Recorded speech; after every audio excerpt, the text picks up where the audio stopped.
마트 다녀오신 후 영수증을 한번 가만히 들여다보십시오. 평소에는 신경도 쓰지 않던 라면 봉지에 뜬금없이 이상한 스티커가 붙기 시작했거든요. 왜 라면 포장에 스티커가 붙어 있을까 궁금하셨을 겁니다.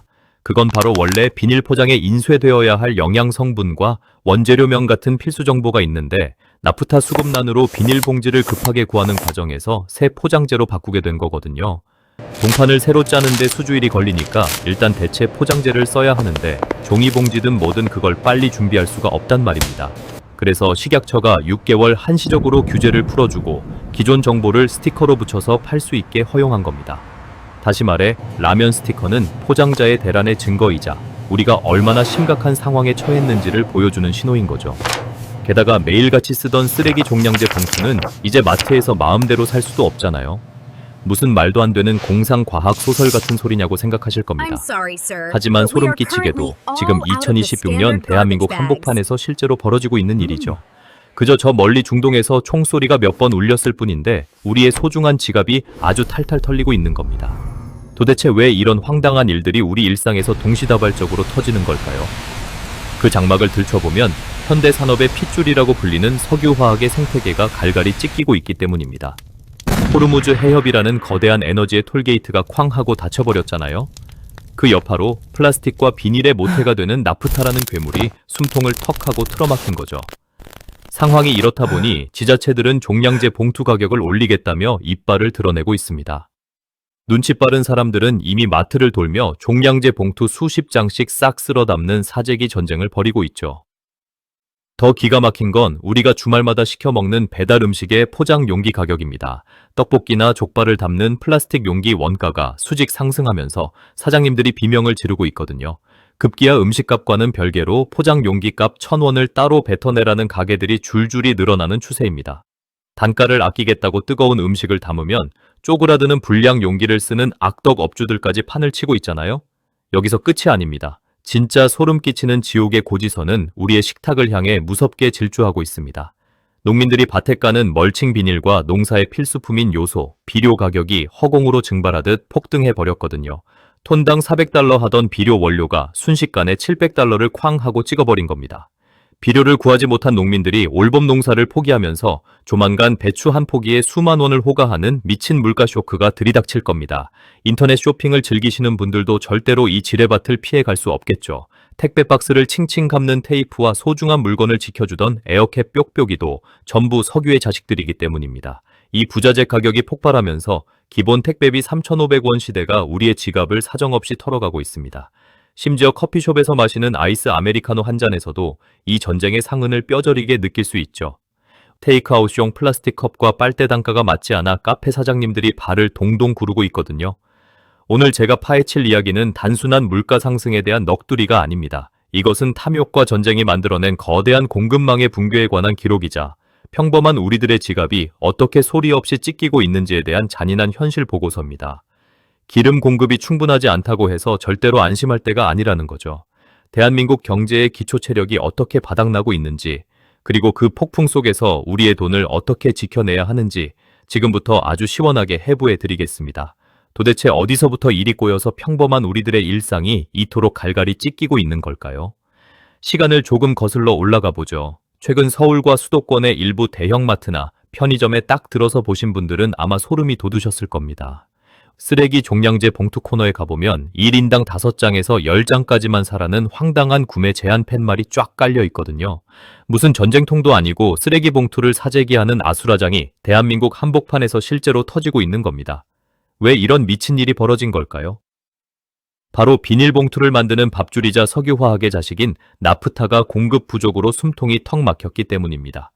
봉투를 찍어내는 공장들이 원료를 구하지 못해 기계를 멈추자 불안감을 느낀 시청자들이 마트를 돌며 수십 장씩 싹 쓸어 담는 사재기 대란이 현장에서 그대로 터져 나오고 있는 거죠. 뿐만 아니라 마트 신선 코너에 가보면 또 다른 기가 막힌 꼼수가 눈에 들어옵니다. 야채나 고기를 담을 때 쫙쫙 뜯어 쓰던 그 흔한 롤 비닐 기억하시죠? 이 롤 비닐 단가가 석유화학 수급난으로 폭발해버린 겁니다. 상황이 이렇게 급변하니까 대형마트들은 비용을 아끼겠다고 롤 비닐 비치 수량을 대폭 줄여버렸습니다. 그것도 모자라 비닐 크기를 반토막 내는 눈속임 꼼수까지 부리고 있잖아요. 평소처럼 대파나 물을 듬뿍 담으려다가는 비닐이 찢어지는 황당한 불편을 고스란히 시청자들이 겪어내고 있는 실태입니다. 우리가 주말마다 시켜먹는 떡볶이나 족발 같은 배달 음식의 포장 용기도 지뢰밭으로 변했습니다. 음식을 담는 플라스틱 용기와 비닐봉지 원가가 수직 상승하면서 자영업자들의 등골이 부서지고 있거든요. 결국 참다 못한 사장님들이 음식값과는 별개로 포장 용기값 1,000원을 따로 뱉어내라는 가게들이 줄줄이 늘어나는 추세입니다. 게다가 단가를 아끼겠다고 뜨거운 음식을 담았을 때 쪼그라들거나 환경 호르몬 위험이 있는 저품질 불량 용기를 쓰는 악덕 업주들까지 판을 치고 있잖아요. 내 돈 내고 사 먹는 음식인데 건강까지 위협받는 이 현실이 상상이 되시나요? 이 모든 것의 배후에는 뭔가 더 본질적인 위기가 숨어 있습니다. 현대 산업을 움직이는 핏줄인 해운 물류 생태계가 갈갈이 찢기고 있기 때문입니다. 호르무즈 해협과 홍해라는 거대한 바닷길이 동시에 쾅 하고 닫혀버렸잖아요.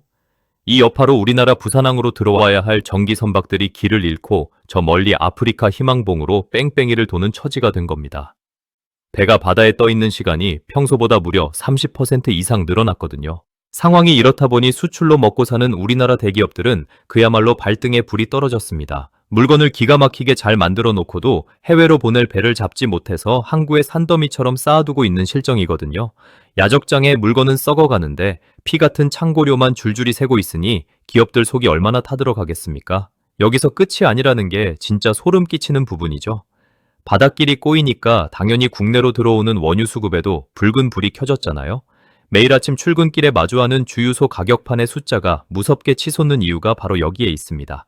기름값이 폭발하니까 도로 위에 파수꾼이라고 불리는 화물차 차주들이 먼저 비명을 지르고 있거든요. 화물차에 기름을 가득 채우는 것 자체가 지뢰밭을 걷는 것처럼 무서운 일이 되어버린 겁니다. 일각에서는 화물차를 몰면 몰수록 오히려 손해라면서 운행을 포기하겠다는 눈치 싸움까지 치열하게 벌어지고 있죠. 만약 화물 물류가 쾅하고 멈춰서면 어떻게 될까요? 대기업 공장에 들어갈 부품은 물론이고 당장 내일 아침 마트에 깔려야 할 신선식품 공급까지 도미노처럼 정지되는 끔찍한 아수라장이 펼쳐지게 될 겁니다. 우리 경제의 허리라고 할 수 있는 중소기업들의 처처한 실태를 한번 들여다보겠습니다. 비닐이나 플라스틱을 가공하는 영세한 중소기업들은 그야말로 벼랑 끝에 서 있거든요. 나프타 가격이 폭등하면서 제품을 만드는 생산 단가가 순식간에 50% 이상 뛰어버렸습니다. 정상적인 시장이라면 물건값을 올려서 팔아야 하잖아요. 그런데 우리 대기업들과 대형 유통사들의 태도가 180도 급변합니다. 자기들도 어렵다면서 중소기업들의 납품 단가 인상 요구를 칼같이 거절해버린 거죠. 물건을 팔면 팔수록 오히려 빚만 늘어나는 기가 막힌 흑자 도산에 덫에 걸린 겁니다. 더 소름 끼치는 건 은행들의 싸늘한 태도입니다. 중소제조사들의 영업이익률이 바닥을 치자 은행권에서는 매섭게 회초리를 빼들었습니다. 기존에 빌려줬던 대출금의 연장을 거부하거나 금리를 폭리 수준으로 쾅 올려버린 거죠. 돈줄이 꽉 막힌 중소기업 사장님들은 이제 공장 문을 닫아야 하나 매일 밤 피눈물을 흘리고 있습니다. 자금의 동맥경화가 걸리면서 부도 처리되는 업체 수가 작년보다 눈에 띄게 급증하는 추세거든요. 그렇다면 우리나라를 먹여 살린다는 거대 공룡 대기업들은 안전할까요? 천만의 말씀입니다. 롯데케미칼이나 LG화학 같은 석유화학의 맹수들도 나프타 공급 단절 앞에서는 이빨 빠진 호랑이 신세입니다. 원료를 구하지 못하니까 아시아 최대 규모를 자랑하던 공장 가동률을 50에서 60% 선까지 억지로 끌어내렸거든요. 공장 굴뚝에서 연기가 절반으로 줄어들었다는 건 정말 심각한 뇌사 상태에 가깝습니다. 우리가 이렇게 주춤거리는 틈을 타서 저 멀리 중국 업체들은 쾌재를 부르며 우리 시장 점유율을 못 뽑듯이 쏙쏙 빼가고 있잖아요. 심지어 대한민국 자존심인 삼성전자와 SK하이닉스 같은 반도체 챔피언들도 안심할 수 없는 정글 속에 갇혔습니다. 반도체를 구우려면 특수가스나 헬륨 같은 귀한 원자재가 필수적인데 중동 전쟁으로 이 공급선까지 뱀처럼 꼬여버린 거죠. 결국 공급망을 지키기 위해 평소보다 천문학적인 돈을 웃돈으로 얹어주며 퍼붓고 있습니다. 겉으로는 반도체 잘 팔린다고 떠들고 있지만 뒤에서는 엄청난 비용 지출로 인해 수익성이 쩍쩍 갈라지고 있는 실정입니다. 현재의 경제 상황은 정말 어렵습니다. 물가는 미친 듯이 폭등하는데 경기는 차갑게 식어가는 스태그플레이션이라는 괴물이 이빨을 완전히 드러냈거든요. 상식적으로 물가를 잡으려면 금리를 올려야 하잖아요. 그런데 지금 우리나라 가계부채가 무려 2천조 원을 훌쩍 넘겼습니다. 여기서 금리를 섣불리 올렸다가는 대출로 집을 산 하우스푸어들과 영세 자영업자들이 줄줄이 자폭하는 금융지옥이 열리게 됩니다. 반대로 금리를 내리자니 환율이 폭등해서 나라 경제가 베네수엘라처럼 녹아내릴 판이죠. 경제정책의 선택지가 매우 제한된 상황입니다. 상황이 이쯤 되면 눈치채셨을 겁니다. 도대체 왜 이런 거대한 고래들의 싸움에 새우 같은 우리들의 지갑이 가장 먼저 털리고 있는지 아시겠나요? 이제 이 거대한 경제전쟁의 심장부라고 할 수 있는 중동과 미국의 진짜 속사정으로 한번 깊숙하게 들어가 보겠습니다. 도대체 왜 전 세계가 이 조그마한 해협 하나 때문에 뇌사 상태에 빠진 건지, 그리고 왜 이 상황이 끝날 기미를 보이지 않는 건지 그 추악한 진실을 파헤쳐 봐야 하거든요. 시간을 조금 거슬러 올라가 보죠. 트럼프가 언론에 나와서 뭐라고 떠들었습니까? 자기는 대통령이 되면 단 몇 주 안에 이 중동 전쟁을 칼같이 끝내버리겠다고 큰 소리를 뻥뻥 쳤잖아요. 하지만 소름 끼치게도 그 호언장담은 철저하게 계산된 쇼였습니다. 말로는 종전을 외치면서 표를 구걸하고 있지만 미국의 진짜 속내는 전혀 다른 방향으로 흘러가고 있거든요. 생각해보세요. 트럼프가 왜 뜬금없이 호르무즈 해협 방어는 아시아 우방국들이 알아서 지키라고 소리를 지르는 걸까요? 그 이면에는 미국이라는 거대 공룡이 겪고 있는 끔찍한 과부하가 숨겨져 있습니다. 지금 미군은 말로만 평화를 외치지 실제로는 중동 바다의 링컨과 포드 그리고 부시까지 무려 3척의 항공모함 전단을 꽁꽁 묶어두고 있잖아요. 이 거대한 맹수들을 바다에 띄워놓는 것만으로도 미국의 국방 예산은 잿더미처럼 타들어가고 있습니다. 지지율은 떨어지고 돈은 줄줄 새니까 결국 그 청구서를 고스란히 우리나라 같은 아시아 우방국들에게 들이밀면서 천문학적인 방위비와 파병 압박이라는 회초리를 때리고 있는 실정입니다. 그렇다면 우리의 대척점에 서 있는 이란은 지금 멍청하게 가만히 앉아 있을까요? 천만의 말씀입니다. 이란은 정글에 굶주린 늑대처럼 아주 고도의 심리전을 펼치고 있거든요. 그들은 호르무즈 해협을 무식하게 쾅 틀어막고 깡패짓을 하는 게 아닙니다. 오히려 인도적 물품을 실은 선박이나 자기들 마음에 드는 나라의 배들은 살살 눈 감아주며 통과시켜주고 있잖아요. 이게 왜 무서운 전략이냐 하면요. 해협의 통제권이 온전히 자신들의 손아귀에 있다는 것을 전 세계에 과시하는 꼴이기 때문입니다. 그러면서 동시에 미군 중동기지로 들어가는 해상 보급선을 뱀처럼 끈질기게 옥죄고 있죠. 미군이 섣불리 먼저 때리지도 못하게 만들면서 장기전으로 질질 끌며 미국의 피를 말려 죽이겠다는 아주 무서운 배짱을 튕기고 있는 겁니다. 상상해 보십시오. 세계 최강이라는 미국이 조그마한 해협 하나를 두고 이러지도 저러지도 못하는 딜레마에 빠져 있는 이 황당한 아수라장을 말이죠. 더 기가 막힌 건 이 피비린내 나는 판의 심판자로 나서야 할 국제사회의 꼴불견입니다. 미국이 답답한 마음에 동맹국들에게 도와달라고 손을 내밀었거든요. 그런데 평소에 우방이랍시고 떠들던 영국과 프랑스의 태도가 180도 급변해버렸습니다. 이란과의 전면전이 터지면 자기들도 감당할 수 없다면서 파병이나 군사행동을 칼같이 거절하고 뒷걸음질을 치고 있잖아요. 그 와중에 저 멀리 중국과 러시아는 팔짱을 끼고 쾌재를 부르고 있습니다. 유엔 안보리에서 호르무즈 해협을 뚫기 위한 무력 결의안을 추진할 때마다 이 두 나라는 거부권이라는 도끼를 들고 나와서 쾅쾅 찍어버리고 있거든요. 미국이 중동이라는 늪에 빠져서 허우적거리는 걸 보면서 자기들은 조용히 반사이익을 챙기며 세계 패권을 무 뽑듯이 쏙쏙 빼가고 있는 실정입니다. 도대체 무슨 이런 말도 안 되는 아수라장이 다 있나 싶으실 겁니다. 이제 시청자 여러분들의 가슴에 비수를 꽂을 잔인한 현실 점검을 해보겠습니다. 이런 미친 고래들의 싸움 끝에 대한민국이 받아들 청구서의 진짜 정체는 무엇일까요? 정부가 아프리카나 남미로 돌아서 기름을 구해온다고 안심하고 계셨나요? 그 생각 자체가 엄청난 착각이자 외통수에 걸린 겁니다. 이란이 막은 바닷길을 피해서 아프리카 희망봉이나 미주 노선으로 배를 돌리면 기름을 싣고 오는 시간이 평소보다 2배에서 3배까지 늘어나거든요. 배가 바다에 떠 있는 시간이 늘어난다는 건 곧 해상 운임과 보험료가 폭탄처럼 폭발한다는 뜻입니다. 정부가 원유를 어떻게든 구해온다 한들 그 늘어난 배달료 물류비가 기름값의 배로 얹어지게 됩니다. 결국 국내 주유소에 도착할 때는 기름 단가가 천정부지로 뛸 수밖에 없는 구조라는 거죠. 구하는 것과 싸게 파는 것은 완전히 다른 세상의 이야기입니다. 최근 골드만삭스를 비롯한 글로벌 투자은행들의 경고를 보면 소름이 돋습니다. 해협 봉쇄가 이대로 장기화되거나 만약이라도 이란의 원유 시설이 물리적으로 두들겨 맞는 순간이 온다면 어떻게 될까요? 국제유가가 배럴당 150달러를 가뿐히 넘어서 200달러까지 치솟을 수 있다는 공포스러운 분석을 쏟아내고 있습니다. 과거 2008년도에 국제유가가 140달러 선을 찍었을 때 우리나라 휘발유 가격이 2,000원을 돌파하며 나라 전체가 발칵 뒤집혔잖아요. 그런데 지금은 환율마저 1,500원 선을 훌쩍 넘어서며 이빨을 드러내고 있습니다. 유가가 150달러로 가고 환율까지 이 모양이라면 산술적으로 국내 기름값 3,000원 돌파는 기정사실이나 다름없습니다. 이 긴장감 넘치는 정글 속에서 과연 우리는 무엇을 준비해야 할까요? 만약 이 해협 봉쇄가 끝나지 않고 장기전이라는 최악의 늪으로 빠지게 된다면 대한민국 경제에는 과연 어떤 도미노 붕괴가 시작될까요? 그 첫 번째 균열은 바로 국가의 비축유가 바닥나면서부터 시작됩니다. 기름값이 3,000원을 뚫고 올라가는 순간 정부는 물류와 대중교통을 유지하기 위해서 일반 승용차에 발을 묶는 강제 5부제나 10부제라는 칼을 빼들 수밖에 없습니다. 밤거리에 가로등이 꺼지고 상가들의 야간 영업이 강제로 정지되는 그야말로 국가적인 에너지 배급제의 암흑기가 도래하게 되는 거죠. 그 암흑 속에서 우리 경제의 기둥인 석유화학 밸류체인은 완전히 셧다운되고 말 겁니다. 비닐과 플라스틱을 만들지 못하면 자동차도 스마트폰도 껍데기를 만들지 못해 공장이 멈춥니다. 그 여파는 고스란히 반도체 공장으로 흘러들어가서 세계를 호령하던 K반도체의 클린룸 가동률을 떨어뜨리는 파멸적인 결과를 초래할 겁니다.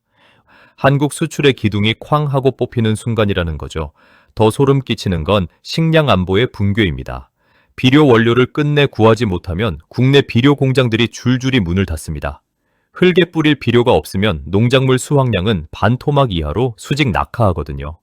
가뜩이나 먹고 살기 팍팍한데 마트의 배추 한 포기 가격이 수만 원을 호가하는 진짜 굶주림의 공포가 우리 식탁을 덮치게 될 겁니다. 상황이 이 지경까지 가면 돈의 가치를 나타내는 환율은 1,600원을 가볍게 뚫고 올라갈 것이 뻔합니다. 수입 물가가 미친 듯이 또 뛰고 2,000조 원의 가계부채를 짊어진 하우스푸어들과 영세 자영업자들의 연쇄 파산이 본물 터지듯 터져 나오게 되겠죠.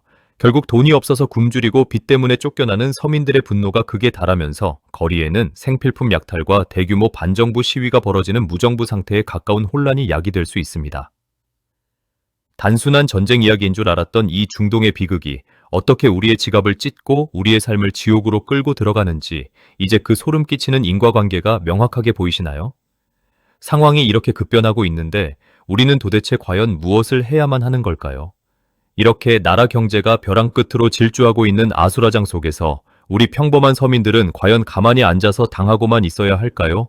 절대로 그렇지 않습니다. 국가나 기업이 내 지갑을 지켜주지 않는다면 이제는 우리가 직접 방어선을 치고 생존 전략을 짜야 할 때입니다. 지금부터 우리가 당장 오늘부터 일상에서 실행해야 할 아주 현실적이고 뼈 때리는 행동 강령들을 하나씩 짚어드리겠습니다. 우선 가장 먼저 챙겨야 할 것은 일상 소비자애와 위생용품의 선제적 비축입니다. 앞서 말씀드린 대로 나프타라는 석유화학 원료가 굳어버리면서 비닐과 플라스틱 제품들의 가격 폭등은 이제 시간 문제거든요. 당장 오늘 퇴근길에 마트에 들러서 쓰레기 종량제 봉투나 음식물 쓰레기 봉투를 과하지 않은 선에서 몇 달치 정도는 미리 확보해두는 것이 무조건 유리합니다. 어차피 썩는 물건도 아니고 매일 써야 하는 필수품이잖아요. 나중에 가격이 오르거나 규격이 반토막 나서 피눈물 흘리는 것보다는 지금 미리 사두는 것이 현명한 지출 방어 전략입니다. 이뿐만이 아니죠. 롤 비닐이나 지퍼백, 그리고 랩이나 일회용 위생장갑 같은 나프타 계열의 생활 잡화들도 유통기한이 전혀 없습니다. 이런 물건들은 마트에서 세일을 하거나 묶음 판매를 할 때 눈에 보이는 대로 조금씩 쟁여두는 것이 좋습니다. 특히 어린아이를 키우는 가정이나 여성분들이 있는 집이라면 생리대나 기저귀 같은 필수 위생제의 재고를 상시 체크하셔야 합니다. 이런 제품들은 고분자 흡수체와 부직포 같은 석유화학 원료가 절대적인 비중을 차지하고 있거든요. 단가 상승 폭이 우리의 상상을 초월할 정도로 클 것으로 예상되므로 최소한 석 달에서 6달 분량의 여유 재고는 무조건 팬트리에 쟁여두는 것을 강력하게 권장해 드립니다. 두 번째로는 식탁 물가의 폭등과 농산물 쇼크에 대비하는 식자재 관리의 대전환입니다. 비료가 부족해서 농작물 수확량이 반토막 나는 미친 식량 위기가 대기표를 뽑고 기다리고 있잖아요. 신선한 채소와 과일 가격이 우주 끝까지 솟구칠 때를 대비해서 이를 훌륭하게 대체할 수 있는 가공식품과 통조림류를 미리 채워두셔야 합니다. 캔 옥수수나 캔 완두콩, 그리고 과일 통조림이나 참치캔처럼 장기 보관이 가능한 캔 제품들은 그 자체로 훌륭한 식량 보험이 되어줄 겁니다. 더불어 전통적인 방식의 지혜를 발휘할 때입니다. 배추나 고추 같은 양념 채소류가 그나마 조금이라도 쌀 때 미리 잔뜩 사서 건조해두거나 냉동실에 꼼꼼하게 소분해서 얼려두는 부지런함이 필요합니다. 이런 작은 습관의 차이가 향후 수개월 동안 남들의 밥상이 피눈물로 젖을 때 우리 집 밥상 물가를 든든하게 방어하는 유일하고도 가장 현실적인 대책입니다. 세 번째는 가장 중요한 금융과 자산의 방어 전략입니다. 물가는 치솟고 경기는 차갑게 식는 스태그플레이션 상황에서는 무리한 투자나 대출을 통한 자산 매입은 그야말로 자살 행위나 다름없습니다. 특히 변동금리로 대출을 받으신 분들은 어떻게든 허리띠를 졸라매서 대출 원금부터 최대한 빨리 상환하는 데 집중하셔야 합니다. 은행들이 언제 이빨을 드러내고 금리를 쾅 올릴지 모르는 지뢰밭 같은 상황이거든요. 그러면서 당장 대기업이 쓰러지고 경제가 멈춰서도 최소한 6달에서 1년 정도는 버틸 수 있는 현금 유동성을 쥐고 있어야 합니다. 원화뿐만 아니라 아주 일부분은 안전 자산인 달러로 쪼개서 쥐고 있는 것도 훌륭한 해지 수단이 될 수 있겠죠. 이 현금을 쥐기 위해서는 당장 오늘부터 불효불급한 고정 지출을 칼같이 잘라내는 구조조정이 필요합니다. 매달 나도 모르게 줄줄이 새고 있는 통신비나 각종 OTT 구독료, 그리고 습관적으로 결제하는 멤버십 서비스들 중에서 당장 삶에 지장이 없는 것들은 과감하게 해지 버튼을 누르십시오. 그렇게 아낀 단돈 몇만 원이 나중에 생필품과 식비가 폭등했을 때 우리 가족의 숨통을 틔워주는 귀중한 종잣돈이 되어줄 겁니다. 마지막으로 에너지 절약을 완전히 생활화하셔야 합니다. 기름값이 언제 리터당 3,000원을 뚫고 올라갈지 아무도 장담할 수 없는 정글 같은 판세입니다. 출퇴근이나 일상적인 이동을 하실 때 자차 이용을 과감하게 줄이고 대중교통이나 자전거를 이용하는 습관을 미리 들여놓으셔야 합니다. 갑작스럽게 유가가 폭등해서 주유소 가기가 무서워지는 날이 와도 가계 경제가 휘청거리는 물리적 타격을 최소화할 수 있기 때문입니다. 결국 지금의 이 미친 경제 위기 속에서 우리가 해야 할 일은 남들처럼 공포에 질려 시장을 더 망가뜨리는 맹목적인 사재기가 아닙니다. 안 쓰고 아끼며 대체할 수 있는 똑똑한 선제적 방어만이 나와 내 가족의 소중한 돈을 지키는 유일한 길이라는 점을 뼈에 새기셔야 합니다. 오늘 제가 준비한 대한민국 경제 위기의 씁쓸한 실태 보고서는 여기까지입니다. 내용이 도움이 되셨다면 구독, 좋아요, 알람 설정 아시죠? 시청해주셔서 감사합니다.